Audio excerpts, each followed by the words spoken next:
Welcome back, everybody. This is the Is It Isekai anime review. Is It Isekai podcast. This is Jim Jam here today to talk about another old man show. This is an old man review, old man anime review mini-series, what we're calling it so far. Sure, just made it up on the spot. But today, as I mentioned before, that I would do a couple, but I only did one, so I'll do the other one now.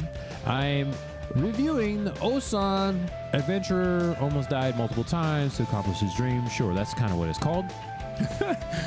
You'll learn soon that Jim Jam does not remember names, but Ossan Adventurer is in the title. This one is on Crunchyroll. Yes, this one is on Crunchyroll. So if you want to look it up, you check it out. So you see behind me in the trailer. So it's pretty good, amazing. Really wanted to talk about this show.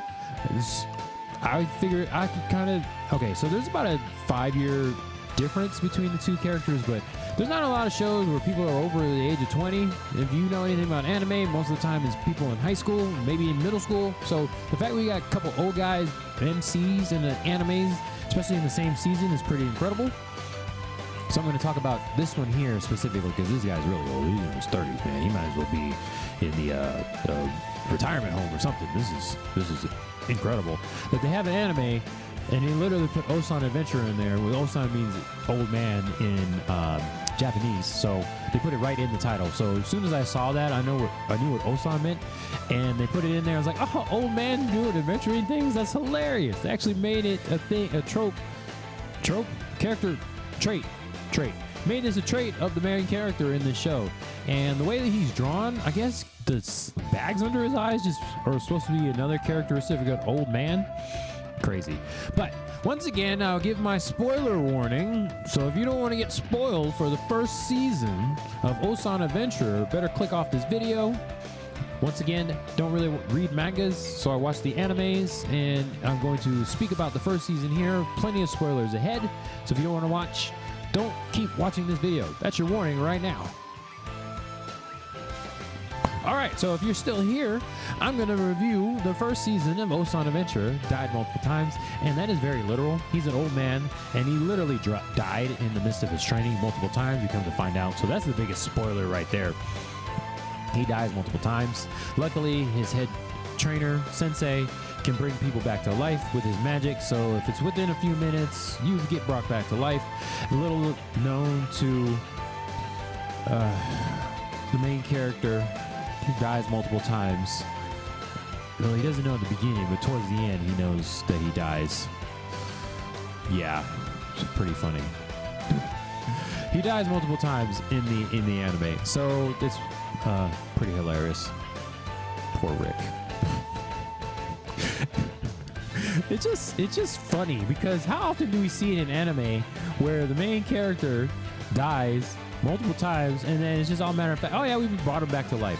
So that's one of the main things. Number two is the fact that the Orichalcum Fist people, all of them are crazy strong, and they're just all create like all these OP stuff, which you see some of the background characters making a note of in the anime, kind of breaking the fourth wall. It's like they say matter of fact stuff, and it's like, oh yeah, he died, and it's like, oh, okay, we're just killing people now? Like what? But that did help Rick to be OP at a later age. We come to find out that you have to train in this anime. You have to train your magic batteries at an early age, otherwise they don't get any bigger over time. But the fact that he has such good magic control and OP physical strength, he can survive as an S. I don't know what the max is, but at least S. They say SS plus at some point in this anime, but S class adventurer just purely on his strength, thanks to Broston. I want to say that's how they're saying it. Broston Summer. Broston is the orc that trained him up from the S-class adventures. Like OP strength is kind of the thing. Come to find out towards the end of the season, Broston came up with the training regimen for anybody that he thought could try to be strong with him and keep up with him. And lo and behold, Rick comes along and fulfills that whole thing. That's the overall emotional bit for the whole first season. It's like, oh, he didn't have anybody. And they kind of touch on this at the last episode of the season, that he's been pretty much alone because he's so unique in all of orcs, and then come to find out unique with all the humans. So he came under a trading regimen, and Rick was just happened to be there, kind of, sort of, yeah. Rick is there to take the training, and he's the closest to being the strongest, especially with his warrior skill, hidden skill, however you want to put it. Makes him pretty strong, and they, duke it out at the end. So I'm just kind of downplaying that because that's like a big thing for the anime. Super spoiler warning, but it's just one of those things. It's like, chef's kiss, how they tied that story and over the whole course of the thing. There's an overlying story. I'm not going to really go into details about that. Just watch the anime. There's an overlying story, but the underneath story is this relationship that Ossan kind of put on Rick. I don't know how to say that exactly. It's just kind of this relationship that developed through the training of Rick that Rick didn't know about until the end of the season. Tournament. You'll know about the tournament there if you watch the anime. So what's great about Rick, what really got me, was the fact that he wanted to be an adventurer, waited around for this skill. He's very patient, just waiting around for this skill to develop. That apparently in this world, you need a skill to become an adventurer, or at least a good one. So people are just kind of waiting around for this. I don't know why he didn't really train during this time, but for a decade, and we have another decade again, here we go, he went and worked at the Adventurers Guild as a staff member. Didn't train at all to be an adventurer, but he helped adventurers because he wanted to be one. It's very much dedication, similarly to what we saw with Noir, but it's just dedication to his job. I don't understand why he didn't train, so I'm being very judgy with that. You could at least train during that time while you were working, but he didn't. And he has an event, which they do talk about in there, where he gets brought into the Orichalcum Fist and becomes trained with them. And then thus, as I said earlier, dies multiple times, get really strong. But I like his dedication to his job, because even though he wanted to be something else, he still was dedicated. Should have quit earlier, in my opinion. Should have been training that whole time if he wanted to be an adventurer. But he needed that skill. There was an event that happened that caused that skill to manifest itself, and then at that point it was like, oh, you can be an adventurer now. It's like, why didn't you train beforehand? But I like his dedication. Apparently he was liked by all his co-workers, so that's pretty good, because one of his old co-workers comes back and sees that he's a trainer after a couple of years. Took 2 years for him to be OP, apparently. He goes from 0 to OP in 2 years. I would love to have a training regimen like that. That would be amazing. Don't know if I'd be willing to die. Rick makes a point that it's very scary to die throughout the anime when the death part is brought up, but I don't know. OP, die 100 times. I don't know. I can't think of. I know it would suck, but I would still do it. I think. I don't know. I don't have a skill, or latent skill, whatever you want to call it. But we find out too that Rick is very helpful. He kind of sacrificed himself for people, and that's how his skill came about during this event.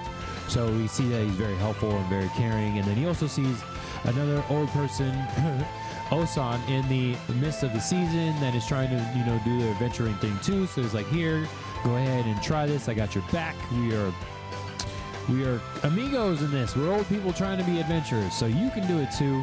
Don't really know what happened to that guy after that episode. It was midway through the season. We see that he gets a taste of the training that Rick did. Then he kind of runs away. I don't know why he didn't stay. It's like, if you could do this, why? I don't know why he wouldn't stay. I understand you facing death literally multiple times, but I would have stayed. I think at that point, you want to be an adventurer. You see what happens to him. Go be an adventurer. That's. I don't get it. Yeah, the training was really crazy, and Ossan's training was pretty nuts. And then we see a princess come in and get a taste of the training, and she actually commits to it, which is pretty funny that the old guy didn't, but the princess did. But she's of royalty, nobility, so she has innate magic affinity. So she's actually a little bit ahead of Rick. And then she gets a little taste, thanks to Rick, of what it would look like if she went through the training after a year. She'd be OP as well. Probably even a little bit faster because she's younger has more magic in the rank, and then also has the nobility thing on there. So once again, as typical in most anime, the nobility have a heads up on the commoners, which is fine, whatever. But I really liked it.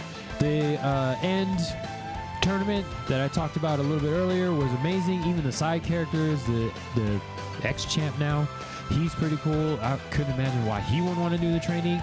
I don't understand why they don't have a whole school now of people that they're training going through this just from coming in contact with Rick. And hopefully the princess's brother, the snob prince, whatever, hopefully he gets his ass kicked again at some point. Would be great. Amazing. Let's have that happen once again for the second season. So along with I Parry Everything, Ossan Adventure, I hope that they do get a second season. These shows are amazing. You know, not many times we have older MCs in an anime. We really like to get a diverse main character, so old women next time would be great. Just saying, anime people would be amazing. So yeah, and then they don't really need to expand the Orichalcum Fist. Not really, but it'd be great to go more flashbacks on the other characters, see how they ended up together. I like that Boston was flashback to his origin story. We got a little bit of that before the season was over. So yeah, we need more seasons. I want to know more backstory of these characters. Also, Rick doesn't need to really be more OP. I mean, he can be, but the princess, I hope she ends up doing some training. Like to see how she progresses. It'd be amazing. And then there's a vampire girl, you know, Orichalcum Fist, and she's just there during the day. So I'm confused how that works out. Sure. All right. Anyways, this is Jim Jam with another anime review for the Is It Isekai podcast. These YouTube reviews will go out sporadically. I don't know. We're figuring that out, but we like to celebrate that we are at our first month of putting out episodes every Tuesday of the podcast. So hopefully you enjoy that. Anywhere where most podcasts you can be gotten, you can watch it there. But for now, this is all. I guess I'm going to call this like the spoiler warning series or something like that. So catch me next time. Bye.